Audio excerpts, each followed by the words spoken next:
At this time, I would like to introduce you to Christina, your moderator. Christina, you have the floor. And thank you for taking the time out of your very busy days to participate in what is an important webinar and topic on developing a strategic mindset. For those of you who are new to CMC's webinar series, we welcome you. And for those of you who have participated in a webinar before, we welcome you back. The Canadian Management Centre is a national organization that focuses on preparing the next generation of leaders to thrive in tomorrow's marketplace. We deliver open enrollment programs across the country, as well as on-site customized solutions for our clients in a number of different topic areas ranging from communication and interpersonal skills, management and leadership development, as well as strategy and analysis, which is what we're here to focus on today in terms of developing a strategic mindset. If anyone is on Twitter, you can follow us today and join the conversation. So our Twitter handle is @CanadianManagement. And if you want to tweet about any insights or key learnings today, you can use the hashtag CMCEvents. After today's session, you will receive a follow-up email, which will give you access to a link that will give you an opportunity to review a recording from today's session, as well as a visual of the slides. You're welcome to review that recording or forward it on to any of your colleagues who might not have been able to join us today. But we're very excited to have a number of you joining from across the country, various industries and sectors, all to talk about a topic that is of importance to all of us and something we're striving to make some time for. So I'm excited to welcome our speaker today, one of CMC's facilitators, Sherry Waddingham. Sherry is a strategic planning professional, has an advertising and marketing background, and has worked in organizations and with organizations in a variety of industries and sectors. Sherry was responsible in her previous roles for leading teams and was accountable for planning, strategy, and execution. And now she works with her own clients in her own consulting firm, as well as with Canadian Management Centre in our public program and customized solutions programs to deliver on the topic of strategy, strategic planning, and strategy execution. So Sherry, I don't want to take up a lot of time kind of going through the preview details because we have a very full hour. So I'm going to pass it over to you to get us started. Okay, great. Thank you, and welcome to everybody on the phone. What we're going to start with today is the definition of strategic thinking. The reason we're starting there is because strategy tends to be the most overused word in business today. People are using it for a million different reasons and discussion points, and so much so that oftentimes when I ask people what is strategy, I'll hear a variety of answers and none of them seem to line up with each other. So we'll be trying to get you all on the same page so that we know where we're going moving forward.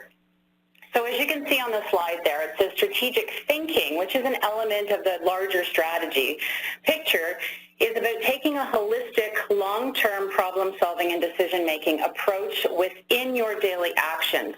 So this is really about the day-to-day things that go on in your business, what you focus on, problems that you get, people bringing situations to you, problems that you have to solve in business. The trick here, though, is the holistic and long-term view, meaning we are all very good at answering questions and doing routine problem solving on a day-to-day basis. But this is about making sure that we're stepping back and looking at the longer strategic, holistic perspective, not just solving problems and answering questions the way we have traditionally done. When we look at how do we do that, you can see the circle at the bottom is walking you around looking and learning from the past. So what have we tried before so we don't make the same mistakes again? And what have we done well so that we can bring that learning forward? Then where do we do it? How do we bring that into our everyday, what's happening today, to our opportunities and the things that we have in front of us to decide on?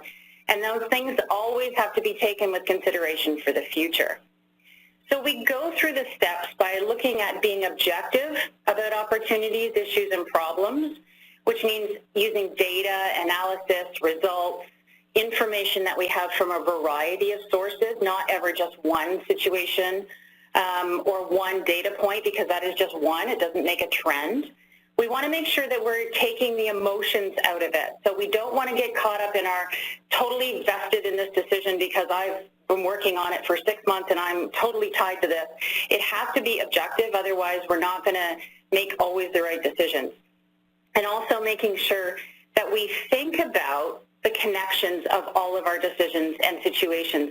How do they impact our department and our team, but also how are they going to impact others and the organization Should we make this decision? Is it going to negatively impact another department? Will it affect our clients? Will it affect our business partners? We have to think about all of that. We can't just make decisions in isolation. And lastly, we want to make sure that for the future impact of what we do, that we can actually get in there and make sure that we understand ramifications. You're going to do that. If we decide this, then that's going to happen, this could happen, and what are we going to do about it? So I think I'd like to get from you why you think strategic planning is important today. So Christine, I believe we're going to open up a poll. Yeah, so actually if everyone, if you are looking at your screens, on the right-hand side there's a chat panel, and what we're looking for today is for you to just enter in your thoughts, and you can select to send it to all panelists, all panelists, which will give me access to be able to preview it. But some of your thoughts on why strategic thinking is so important today. So again, that's on the right-hand side of the chat panel. Just put your responses in to send to all panelists so that Sherry and I can review them, and then we'll continue on with the discussion. So while we wait for some responses, Sherry, you mentioned strategic thinking is part of the process, but sometimes strategic thinking and strategic planning in terms of terminology might get used interchangeably. So could you differentiate those for us? Sure. Well, the strategic thinking is that sort of day-to-day holistic view of what's going on in your daily activity. Strategic planning tends to be, in most organizations, a much longer process. It's much more structured in the way that it's run. But it's also, it's a very disciplined process that determines the decisions and subsequent actions we're going to take as an organization moving forward. It also encompasses the setting the vision for the organization, what do we want to be about, why are we here, and in what way are we going to set goals to help us get to the vision. That is usually future-oriented, and a vision should be inspiring to people. They shouldn't read it and go, yeah, that's nice, but I don't even understand what it really means. It should drive people to be inspired and to want to work for the organization and to move it forward. The planning process makes sure we put some rigor around a process that helps us get to that goal without everybody just running off and doing whatever they want to do every single day. Great, Sherry. So the comments that are coming in terms of why strategic thinking is so important today, some folks are saying that, it's to help us continue to evolve and grow. It's an important and structured way of thinking critically to make decisions. Increases the likelihood of achieving visions and goals that have been established. One person indicating strategic thinking is needed now more than ever, especially since the focus recently has been market and cost driven. So a lot of great thoughts coming in. Provides an outline for decision-making, identifies measurements, helps to move the organization forward. So it seems like everyone's pretty aligned to the idea that strategic thinking is going to ultimately help organizations thrive and grow. Good. Right, and one key message there is about the importance of execution, and that's true. We do know that when it comes to strategic planning in general, that the number one reason that it's not successful, usually it's falling down in the execution phase. And that's, so we want to make sure we think through the whole thing from start to finish, the planning, the steps, the processes, the goals, and making sure the execution actually gets done as well. So that's great. Okay, so moving on to our slides then. When we look at strategic thinking, it's very much what was in line with the answers on the poll question there, which is, it is the difference in business today. We know from a lot of research that we've looked at that leaders are more and more demanding that people have the ability to think strategically about the business on a daily basis. One of the research studies we pulled was from the Management Research Group, and they did a very large-scale study of over 60,000 managers in 140 countries and asked them, what are the top things you're looking for as you bring more and more leaders into the organization and to drive the business success that you want to see in your organization? And they rated strategic 97% of the time. So we know it's a driver. We know we need to get people's skill sets advanced and get them more training and education in this area because the businesses are demanding it. And as someone wrote in the poll there about cost efficiencies and effectiveness, means we don't have as many people as we used to do to get things done, so we have to be more efficient with the resources that we do have. One of the ways to do that, and why we want to make sure people are thinking strategically, is something that I talk about a lot, which is about alignment. If organizations are aligned to the goals and people are operating in direction of the head ship, whatever direction it's pointed in, if all the little ships behind are going in the same direction, things are a lot more efficient and effective. You take a lot less time cycling around and redoing projects or finding out someone in the organization is doing the same project you're doing. We make sure everybody's moving forward to help move the organization forward, which improves performance, and it helps us optimize our results. Often when we go into organizations where there's a lot of dysfunction, it's because we're not operating in alignment and everybody's not going in the same direction. So one of the things we'll talk about a little later on is making sure when you do make big strategic decisions, you question yourself to say, is this alignment with our larger strategic objective? And if it isn't, you really have to step back and go, if it's not, what's the reason for it not being there? And maybe we need to step away from it. The other reason it's important is because we want to make sure we have buy-in from decision makers. If we make decisions in isolation, we often end up with people outside of our immediate decision-making circle not informed, and then they're not bought in. As we start to roll things out, people start throwing roadblocks in our way because they weren't included. We didn't involve them in the beginning, and now they're frustrated, or they see a number of issues that are getting in the way that we didn't either know about or we didn't think about at the time. And lastly, we're trying to create an innovative culture. Everybody's talking about innovation today. It's seen as the number one kind of thing about problem solving is all about innovation and creativity, and we have to do that by getting outside of our normal comfort zone and thinking about things in different ways or unique ways. So one of the ways we use, and we think it'll be easy for you to remember, is our strategic mindset framework, which I'm going to walk you through here. We developed it so that it could be simple to remember and easy to do, because nobody has time to go around and fill out matrix reports and do kinds of excessive spreadsheets and so on to make decisions. So this process, while structured in the beginning, once you get the handle of it and you've done it a few times, it should become quite easy, and it'll just instinctively happen for you. So this is like when you went to driver's ed and they taught you to keep your hands on the steering wheel at 10 and 2. Well, you don't do that anymore, but you did it in the beginning so that you were staying on the learning path and that you've got it down pat. Once you've got it under your belt, then it'll just come much easier to you. So the steps go stop, link, think, and act. The stopping step is really about encouraging people to just stop and step back a second before you start making a decision.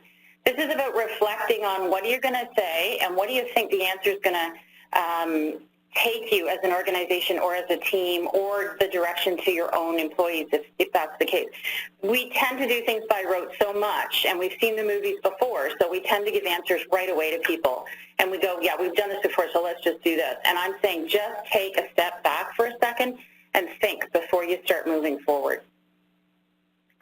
The second step is link, and this is about remembering that we are part of a larger scheme going on and that we've got a lot of data available to us. We just sometimes don't access it, and making sure that we see things from a variety of different angles and perspectives before we move forward with something, and make sure we've got a wide swath of information and see the connections and the web-related intricacies of our decisions. The third one is think. The third step is usually the most fun because it's about the brainstorming, the ideation, the creativity, the thinking outside the box, getting new ways of doing things. And we want to make sure we get to the very best ideas, and we do that by bringing in sort of bizarre, potentially, ideas or concepts, but that help move us forward and outside of our regular day-to-day thinking. And then the last step, of course, is act. And this is about weighing possibilities and making trade-offs. Hopefully at this stage you've got a number of different options available to you, and then you can put a plan in place and help execute. What we're going to do now is I'll walk you through a little bit of detail of each one of the individual steps and give you some thoughts, hopefully, to think about and some takeaways that you can use right after you get off the call. So step one, the thing I said was you need to stop and reflect. And what I often have people say here is, well, hang on a minute, I don't have time to stop and reflect. We're all too busy, we got too much going on, I don't have time to stop and reflect.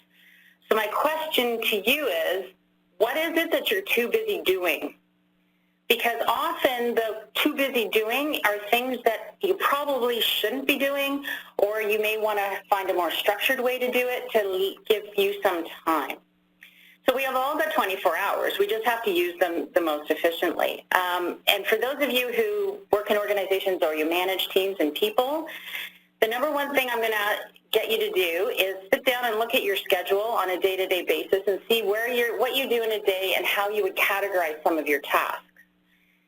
And I'm going to bet the number one thing you're going to say to me is I spend the majority of my time firefighting, meaning solving problems that are just coming in every day, this problem, that problem, this has gone wrong, the client's angry, this didn't get delivered, that's not showing up, the production facility's not working.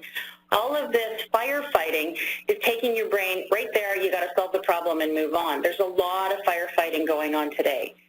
So the only way to stop that is to change the system or the process or your reaction to it.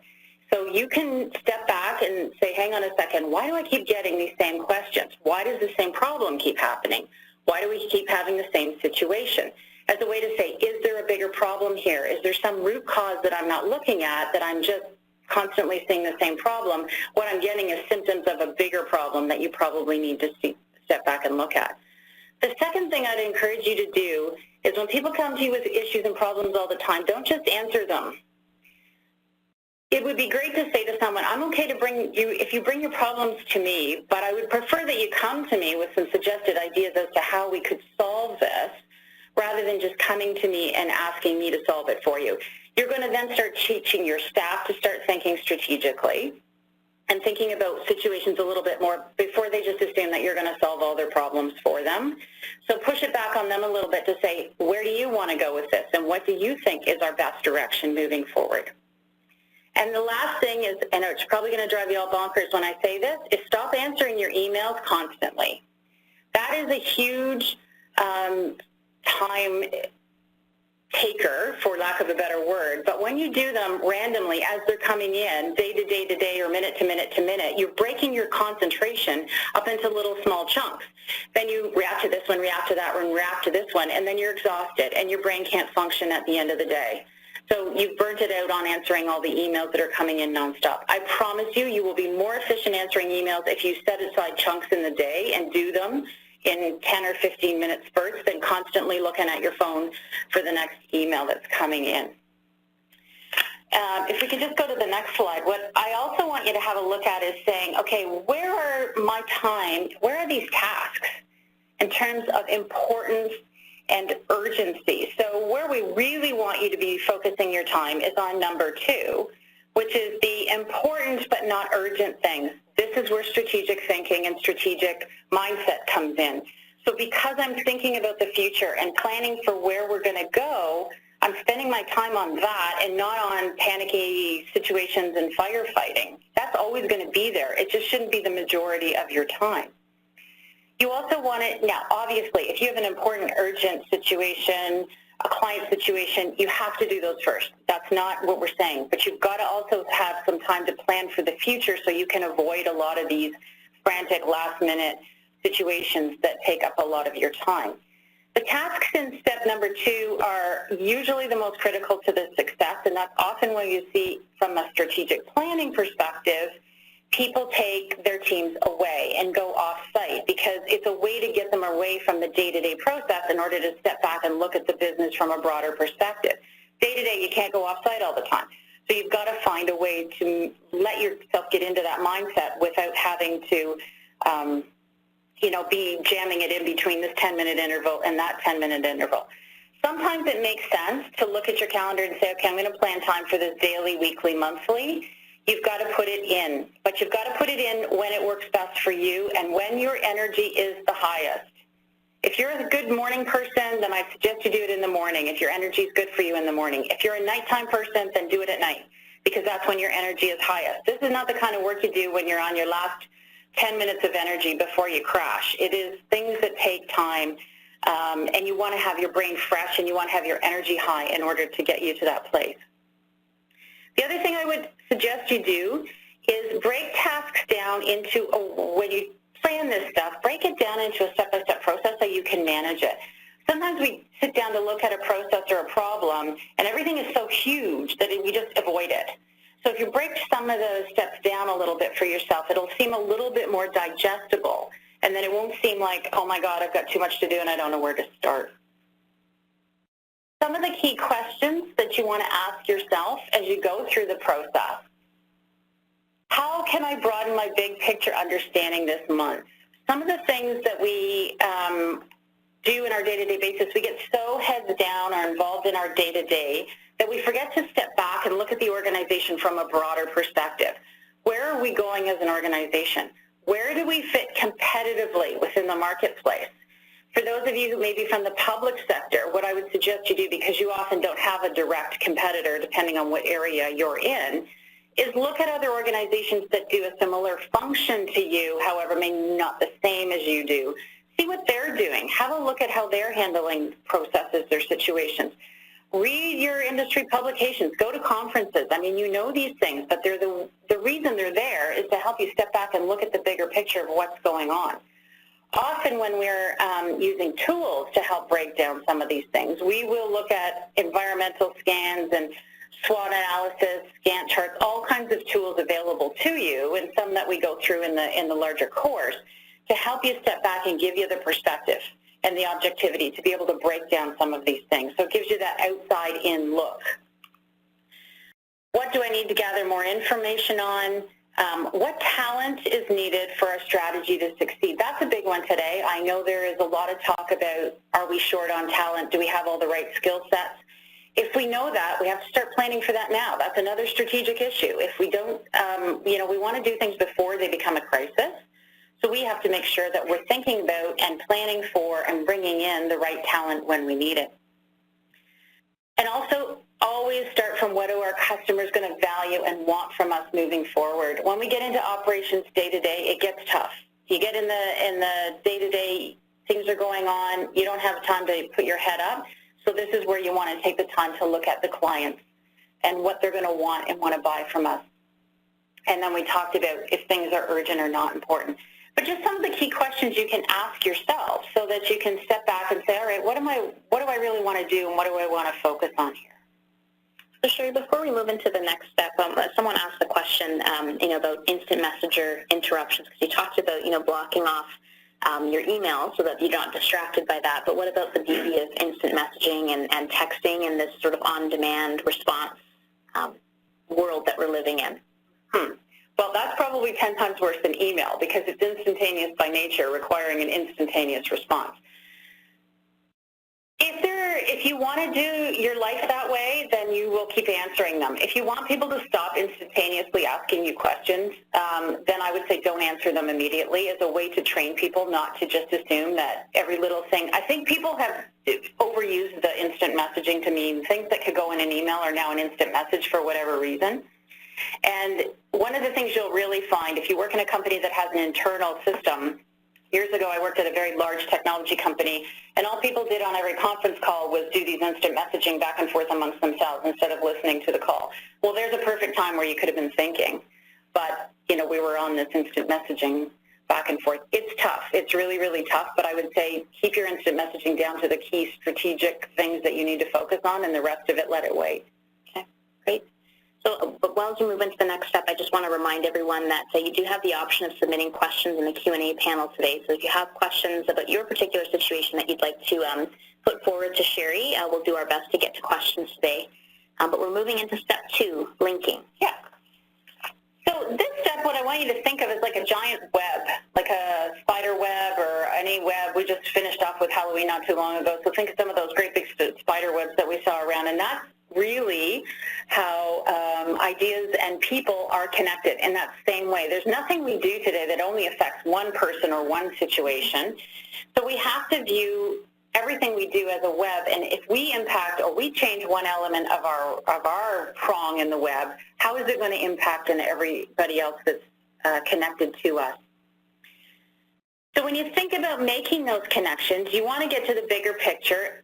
Go back to my thing about, is this a strategic goal or not? Is this aligned to where the organization's going? Or how does this idea impact stakeholders? And stakeholders are different for every one of you, depending on what organization you're in. But they could be clients, business partners, customers, your competitors, your other departments, colleagues in other regions, other countries around the world. There's a million different stakeholders depending on how you operate. And you have to make sure that when we think about things, we don't just do them and think, I'm the only person or we're the only people who are going to be affected by this. Because we do live in a larger picture, it behooves us to step back and see, okay, how does this actually work? And you can even draw this on a flip chart paper and map out how you're connected to everybody else. In marketing, we call these moments of truth. In other words, how many times do we actually touch a customer or interact with a customer? And for every customer you have, there's probably 20, 30, 40 different touch points, whether it's in person, on the web, in advertising, direct mail, anything that you do is going to be a touch point. Same thing with this. You've got touch points of every decision and action you have has many different touch points along the way. You want to identify opportunities that are going to benefit the organization moving forward, but you don't want to negatively impact other areas. We've all sat in meetings where someone's walked in with this great new project or initiative that they're working on, and they stand up there to present it, and you're thinking to yourself, if they do that, my business is really going to be affected by this. How come nobody spoke to me about this before? We don't want to be those people doing that. We want to make sure we've thought about these things, spoken to the stakeholders beforehand, covered off what we need to cover off, answer their issues, problems, questions, or their ideas that they have. And by getting a broad feedback based on things that we're doing, we will know this information and we won't get blindsided either. So what are the questions you would want to ask yourself on this step? Well, you want to say, is there a strategic need for this idea? Is there something that strategically is affected by our business? Why are we doing this idea? Is there a core problem we are trying to solve? How can we take advantage of our opportunities? And who's going to be impacted by this idea? As I just said, that's a huge issue. We need to make sure that we think about each person and what's going to happen. And if we implement the idea, how are stakeholders going to be implemented, or impacted rather, sorry. I think the number one place I always start with every big decision I'm going to make or anything in the organization, whether it's operationally within finance, whether it's in the strat planning group, marketing, manufacturing, whatever it is, how is this going to impact our customer? Because at the end of the day, they drive our business. Now, if you're in public sector, it's how is it going to impact your constituents? That is the driver of all of our businesses. It's why we're here. It's who we service. So we have to make sure that we're thinking about them at the core of everything that we're trying to do here. Okay. So step 3 is about think. Now this, as I said before, tends to be the fun and interesting step. It's the one where you get to be creative and outside the box and think about all the possibilities.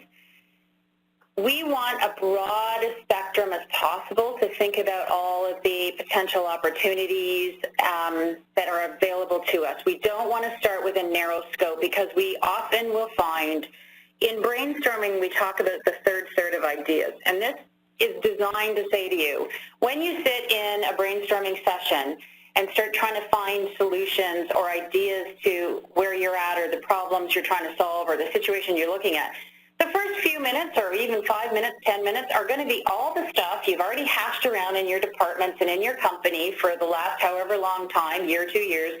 If only somebody would have done these by now, these would have solved all our problems. And I'm going to say to you, if those were all the great solutions, then you probably would have done them already. So you need to push further. You need to push beyond the obvious, beyond the things that are apparently, we were going to do this, but we didn't do it well. There's a reason why you didn't get it done.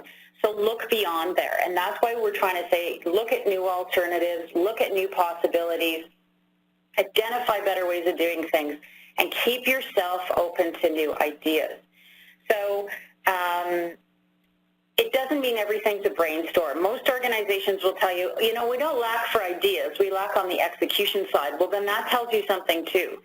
It tells you that there's a lot of people don't hold back when they have new concepts or ideas, but something about your implementation is off. That's what you need to be looking at. If you can't execute it and you can't implement it, there's got to be some other problem happening there. So that's the thing you want to focus on. Find the innovation in things, push the boundaries. These are the processes where you sit down in a room and go, but what if we could do this? And come up with the what if scenarios. It's not, don't try to critique them or say they're not realistic or they're silly. And like, what wows? What would wow our customers? What could we possibly do here that would wow them? And it might be the most obscure thing you've ever thought about, but there could be a root of an idea in there that you can actually execute against. We're not looking for the same old, and we're not looking to carbon copy the competitor. That's their thing. We don't need to be doing the Me Too world. Look at other industries. What are they doing to solve a similar situation to yourselves? Maybe they process something differently or they analyze something differently than you do. Look to them. Sometimes we stay within our own industry and look too closely at our own competitors, and then again, we're creating another box to put ourselves in, and we're trying to operate within the box.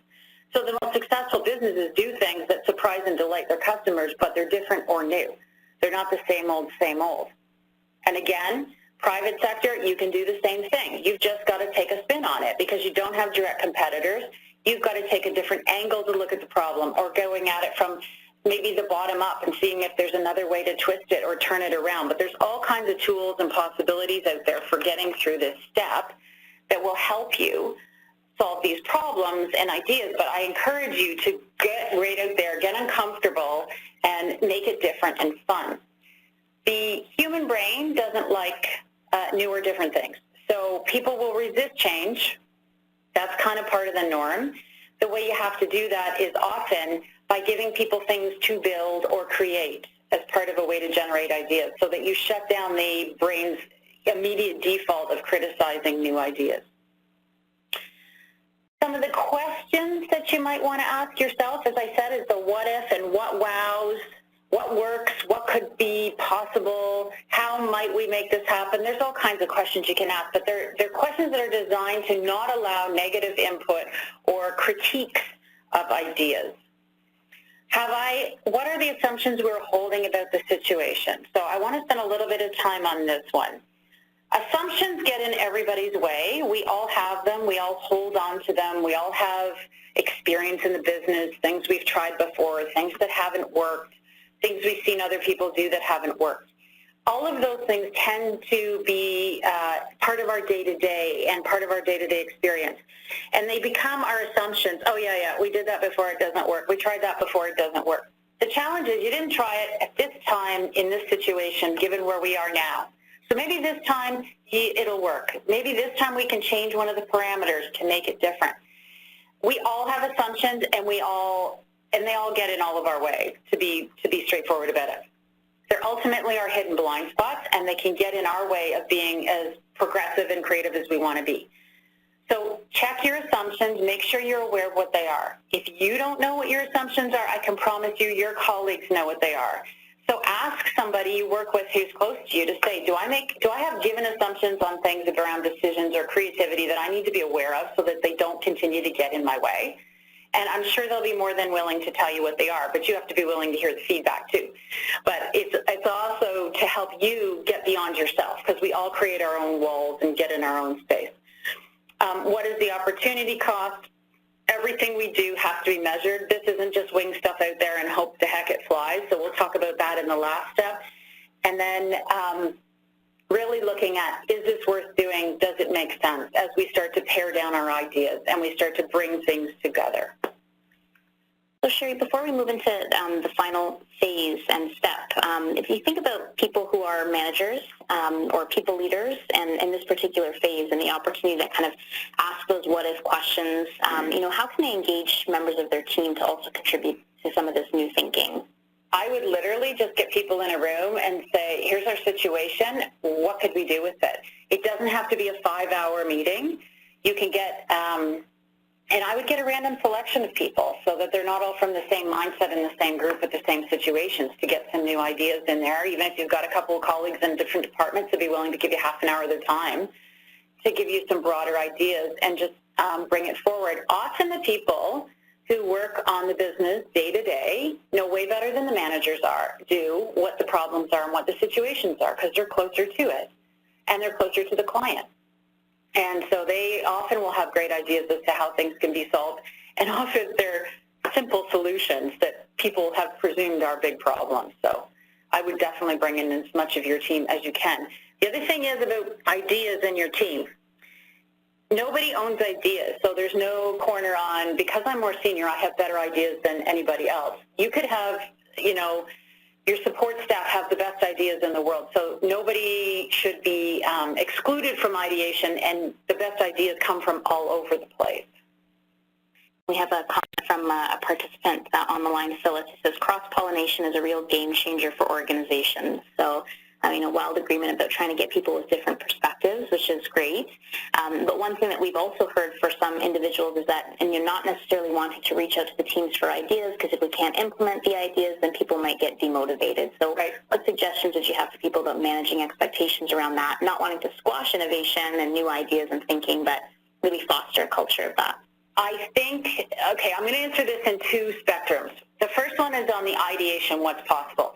Anybody coming into an ideation or creative thinking session should know that every idea that we come up with, even if we pare them down to the 10 top ideas, they're not all going to be doable. It's just not, if it was, we could just run, if we all had bucket loads of money and endless resources, we could implement them all, but we all know we don't work in that world.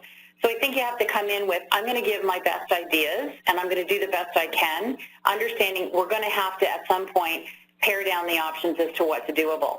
Here's the other reason I don't want you to hold back on your ideas, because you may say something that triggers something else in another individual that actually will be the key idea that gets sorted. But had you not said it, that idea wouldn't have been triggered in another person, and therefore we don't have the idea to go ahead with. So I know it's frustrating. Sometimes you think, well, I've already told them all this. Why aren't they doing it? But on the other hand, if you hold back, you're not helping anybody by holding back. You're not serving yourself, and you're not serving the greater other people. On the flip side of this, about asking people for things that don't get implemented, the trick to this is if you are ever doing any surveys internally, or you're asking for people's feedback, whether it's customers or employees or whatever it is, don't ask people for feedback on things you cannot change. So if you're going to ask the employees, what do you think about the purple walls in our front lobby, and you can't change those walls, don't ask the question, because you set up the expectation that things are going to change. So a lot of this stuff that happens as a result of not being set up properly in the beginning. We set up people's expectations by asking questions when we know darn well we can't deliver on them. So I'd say be clear in your setup, and if you're doing the first one we talked about, which is ideation meetings, set it up at the beginning that here's what we're here to do and here's why I need you to participate. I can't promise you everything's going to get implemented. I want to keep us on track to go through step 4, but just again reminding everyone the Q&A panel is on the right-hand side of your screen, so if you have questions, feel free to enter them in. We will be trying to leave some time at the end to get to your questions, but I'll try and put them forward to Sherry as they come up. Okay, great. All right, step 4, this is ACT. Now here's the thing, you're all probably masters of execution, because people by default tend to jump right into execution every time they have to do something, so you're all really good at it. So what I'm going to ask you to do is step back from your excellence and just make sure we set up the planning piece equally as well as your ability to execute. So it's not about, when we get to this phase, it's not about saying we've got our 5 alternatives and we're narrowing down the choices and we're going to have to decide which one to choose. It's really about making sure that we don't stop thinking strategically once we're in the execution phase. So in its purest sense, if you've got strategic initiatives that are going to be executed in the organization, that is a project management process. It's no different than anything else you do. However, strategic initiatives usually sit on top of the day-to-day operations of the business. So the trick comes there in getting resources and people committed to doing it, because you are sitting on top of the organizational day-to-day functioning. But what we want to encourage here is that you continue to ask the questions and challenge yourself. We kind of feel relieved a little bit, I think, when we decide or we narrow down the number of steps and issues that we have and possible solutions, and then we kind of go, okay, well, we'll just go ahead, get execute and get it done. But then even in the execution, there can be decisions or assumptions we made along the way that weren't right. And the only way we're going to know that is if we keep questioning and testing and looking at metrics and goals and timelines to see if we're still on track, and if what we've decided to do is actually working out the way we thought it was going to work out. Because we don't often know things until we start putting them into the system or into the process, and then we don't, then we realize, oh, we didn't think about that. We've got to make sure, we've got to go back and course correct, so we make sure we're on side. The way we do this is by making sure we've got the right parameters, the right timelines, the right goals, the right budgets, the right metrics in place before we get going. On the other hand, if something's not working and it's blowing up and you are getting into a negative ROI situation, you have to be willing to step back and say, this is not working, we need to pull the plug on this. I have seen organizations spend an inordinate amount of time trying to ram through projects that are ineffective and not working, and everybody knows they're not working, and nobody will stand up and say, we need to kill this thing, it's not working. There's no bigger drain on resources and time than working on projects when people know they're not going to happen, they're not going to give the results we need to give them, and they just keep driving them forward. And then you start getting into this, oh, this project of the month, flavor of the year, what are we doing this year? So you don't want to be doing that. So have the courage, because it takes a lot of courage to stand up and say, we need to actually kill this thing.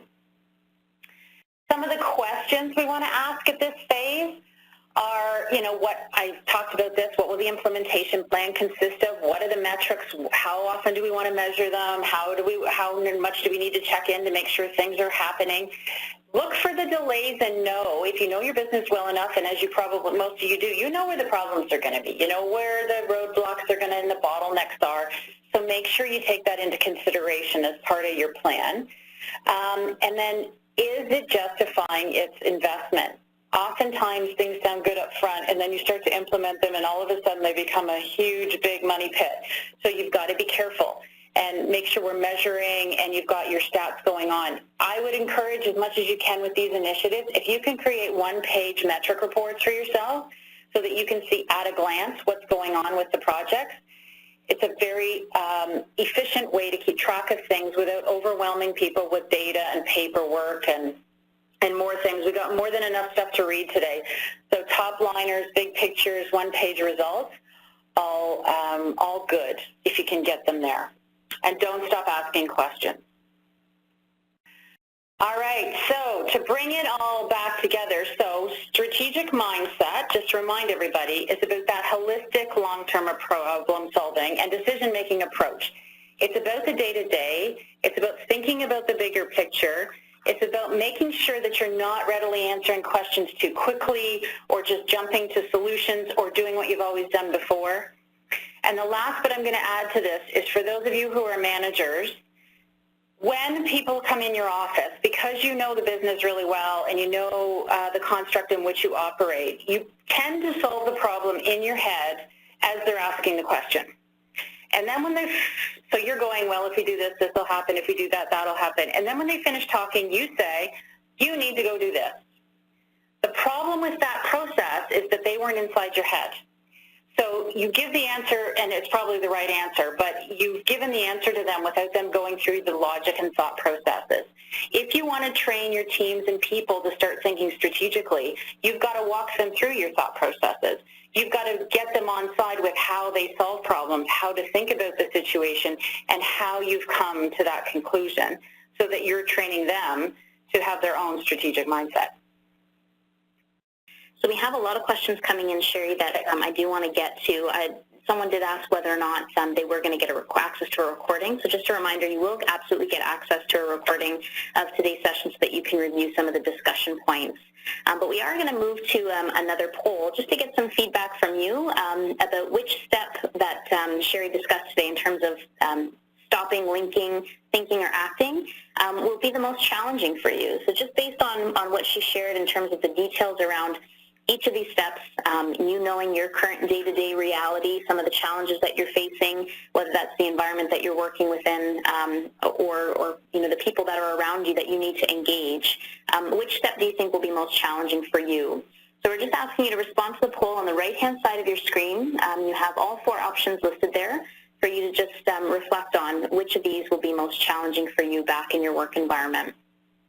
The responses are coming in. We'll just give it another moment to have everybody complete them, and then we will get to the questions. So once you've entered in your response to the poll, feel free to also enter in any questions that you do have. And, Sherry, just to give you a heads up, I did see one asking, what if your senior leader is the most resistant to change and potentially accepting of new ideas. So that will be a question that we'll get to that I'm sure may be shared by the rest of the group.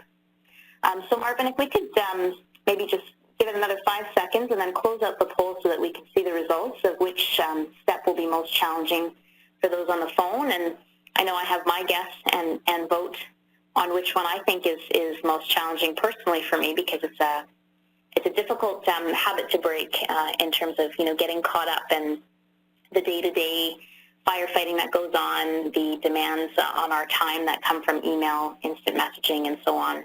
To actually take the time to stop. So Marvin, could we close out the poll and see the results? No. Oh, I fit in the majority. That's reassuring.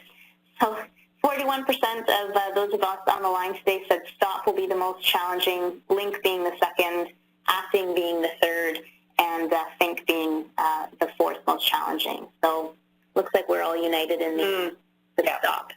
And that's pretty consistent that we would see with most groups that we talk about. And it's why I spend so much time on the first step in the beginning. So some things you want to do is just put some tools in place to remind yourself to stop. Put a stop sign on your computer, like print it on a sticky note or something, or put a stop sign up in your office or something. Just give yourself some tools and techniques to remember, I don't need to answer this question the minute this person stops talking. I can actually think about this for 30 seconds and we won't be any worse off if I just take the breath. And it's just literally, it's just practice. And someone did ask the question, like, what if your job is about quick response? So you're in a support function, and that is what your role is about. Like, how do you actually set aside the time that you need to stop? Well, here's what I would say in that. If you're in a response situation or support any of those kind of situations, if your job is to answer Q&A and that's what you're doing, there's nothing that's a problem there. If it is the same questions repeatedly being asked or the same issues that the folks who are, and I'm sorry, I don't know what your job is exactly, but if the same problems or issues keep being directed into the call center or directed into you, and what you want to do is step back and go, do I keep getting the same problem like over and over and over again? And if that's the case, what could you do to help proactively solve that for your customer? Is it a written how-to something? Is it a system problem that needs to be resolved? Is it a Q&A thing you can put on an intranet site for people to be able to answer your questions? So your issue isn't going to be so much about don't answer. It's going to be when I start tracking my questions, what happens here, and am I seeing patterns? Because you're looking for patterns. That's what's going to tell you you've got problems. Are your patterns all coming in the same situation? So one of the other questions coming in was, that information is so readily available now, and sometimes we're bombarded with reports and analysis, and the details of those are constantly changing. So how do we decipher in any given day what is useful for strategic planning, decision-making, or changing a course of action? Okay. So what you need to do for that is stand back and look at your business overall, whatever you do, or your situation. What do you think the key drivers are for your business? Is it technology changes? Is it growth in the industry? Is it lack of talent? Is it supply costs? Do you have a lot of, commodity pricing in your business? I can't tell you all the metrics you need because everybody's in a different business there. But I think you need to sit back and look at what are the key drivers for your organization, and those are the things that you want to keep track of. I'm sure you've got more than enough status reports and data reports and those kind of things. Day-to-day operational metrics are great. They help keep the business on track and help keep it running forward. We're talking about things that are a little bit higher level, a little bit more strategic business drivers that you want to be thinking about. And so in terms of, we talked about constantly changing environments. And someone asked about, what happens if you're not looking at lessons from previous change to affect future plans in an effort to be strategic. So how do we guard against this? And I think it's, saving ourselves from ourselves, but also trying to influence, those who we may be working with to learn from past lessons to kind of move forward with future plans. So how do we guard against not looking at lessons learned? Okay. I will give you one answer to that. Depending on how big a strategic issue this is, i.e., in many organizations, they change VPs every 18 months. That's tough because you start getting down a strategic path and then you get a new leader in with a new vision and a new strategy, and then he wants to drive that forward. If you're running bigger projects or campaign ideas or anything like that, you've got to do postmortems on everything you do. So whether it's a project or whether it's an initiative in an organization, anything you do, you have to do a postmortem. By that I mean you have to do a how did this work after the fact. So what went well, what didn't work, and what would you do differently moving forward as a way to kind of document that and use it as a result for things moving forward. That's my only recommendation on that. It's hard when you get people trying to do, if the same people, if different people keep coming in and wanting to change the same issue over and over again, there's something about that issue that's not getting resolved because people keep seeing it as the core problem. So then I would raise your hand and say, let me show you what happened the last time we did this. But in a way is how I can help you, not the, but we tried that before and it doesn't work, because people are getting very defensive about that. You tried it before and it doesn't work. Everyone's like, oh, that just means you're not resistant to change. So I don't know if that's going to help you enough because it depends on how big or high up that issue is. So I do want to get to the question about, what happens if the most senior person on the team is resistant to change. But before we go there, I'm kind of wondering if we could turn it back to the audience to get a little more feedback from you and to open up another poll. And the question that we have is really an opportunity for you to, give us a statement, really, to ask you to agree or disagree. And the statement is, strategy is communicated well in my organization. So the poll is opening up on the right-hand side of the screen. And I think what we want to do is get a sense of, the phases that Sherry's talked about today in terms of, the elements of strategic thinking, strategic planning, and then strategy execution. Really execution can succeed if it's communicated well within the organization and people are aligned to what it is that they should be working on. So we just wanted to get some feedback from you. So Marvin, if we could maybe just again give it another 5 seconds and then we'll close out the poll. The response panel is on the right-hand side of the screen and we're just looking for your perspective, and then we are going to ask you a secondary question on that, which is to get a little bit more detail, which you can enter into the chat panel, about the biggest pain point with communicating strategy in your organization. And this could be from the perspective of you yourself having to communicate strategy, or about how people are communicating strategic direction to you.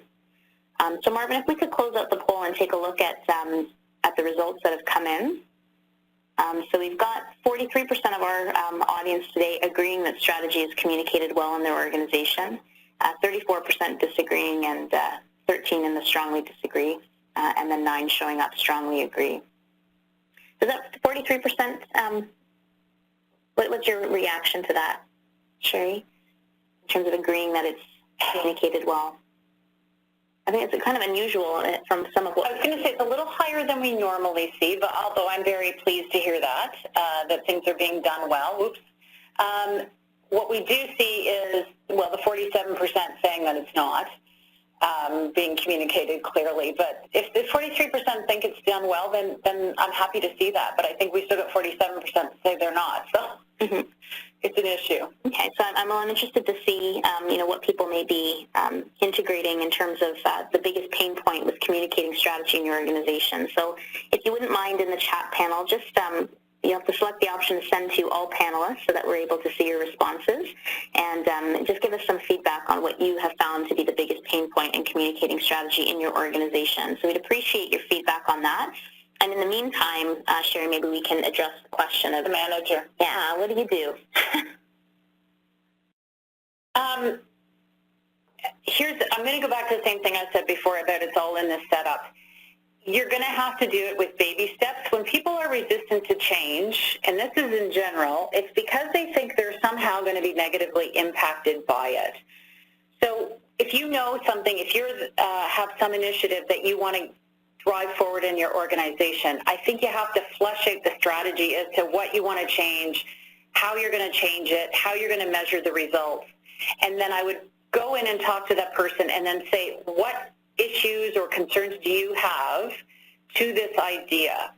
Don't ask, are you okay with it, or like things that open you up to hearing no. You want to get people to get on board to help you by giving you their concerns and issues up front. That's really what tends to be the stall, is their fear that they have that you're not necessarily going to be aware of. But by you going in with a concrete plan of these are the things I think need to change, what concerns do you have, then you're talking about a task or a project or a data point rather than emotion, which people don't want to talk about. So I would suggest you do that. If it continues to be a no, we don't want to change or we don't want to disrupt the boat, I might ask, like, why are we not wanting to change things? Is there something that you are aware of that I'm not? Because sometimes managers do have data and information that we're not privy to as to why something can't change, and unless we become aware of it, it's always going to be a stumbling block. But if you really want to drive things forward and change things, I would take some proactive steps to try to get someone on side. I will tell you one thing, though. You cannot force people to change. So the only thing you can do is try to do your best to work around that and then make your decisions from there. Well, and everyone has entered in some ideas for us, Sherry, just in terms of what the biggest pain points are for communicating strategy in their organization. And the reason that we wanted to ask that question was to get some feedback from you so that as we continue to build other webinar opportunities in the future and even some of the programs that we have available, we can make sure that we're answering the questions that are most relevant to you. So I do realize that we're coming to the top of the hour. I do want to remind you that you will receive a recording of today's session so that you can revisit it. We do also have a full 2-day program, Developing a Strategic Mindset, that takes a deeper dive into all 4 of these steps. And we also have a new strategic planning program, From Vision to Action, that we're going to be running in Toronto this December, so next month. So for those of you participating today, join me please in thanking Sherry so much for sharing her time and expertise. I know she makes it sound really easy. She makes it look really easy too after having the opportunity to work alongside her, but she also inspires the hope that it is possible. And that we definitely need to start taking a look at those steps and seeing, if all of us, the majority of us, were focusing on that stop component. That is the first step to brighter days in terms of developing a strategic mindset. So, Sherry, thank you so much for sharing your time and experience with us today. Thank you. My pleasure. So everyone, we will ask you to give us your feedback. When you close out from today's WebEx session, you will have an online survey that will pop up. So we do ask you to give us your feedback on the session today. And again, any comments that you have on topics that you'd like to see covered in the future. We thank you so much for participating with us. To keep up to date with any new webinars that we'll be offering or any new courses that we have available, you can visit our website at cncoutperform.com. Thank you so much again, everyone, and we'll look forward to seeing you online in a future session.